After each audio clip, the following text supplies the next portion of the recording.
எல்லாருக்கும் வணக்கங்க. புதன்கிழமை ஒரு விவசாயி வந்து பார்த்தீங்கன்னா 62 கிலோ முத்துன தேங்காய் கொண்டு வந்தாருங்க.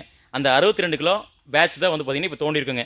இது வந்து காயறக்கு எத்தனை நாள் ஆயிருக்குனாங்க, புதன்கிழமை நாங்கள் மதியம் வந்து பார்த்தீங்கன்னா 12 மணிக்கு இதை உடச்சி போட்டோங்க. அப்போ 4 மணி வரைக்கும் வெயில் இருந்துச்சுங்க. அப்படி பார்த்தீங்கன்னா ஒரு 4 மணி நேரங்க.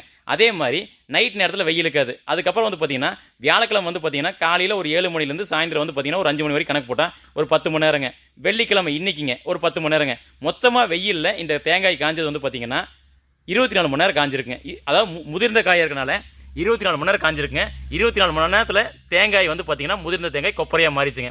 எவ்வளோ தரமாக சூப்பராக இருக்கு பாருங்கள். முத்தனை காயாக இருந்துச்சுன்னா நமக்கு வந்து ஃபங்கஸ் வராது. அதே மாதிரி வந்து பார்த்தீங்கன்னா நல்லா காஞ்சி தோட்டியை விட்டு நல்லா பிரிஞ்சு வருங்க.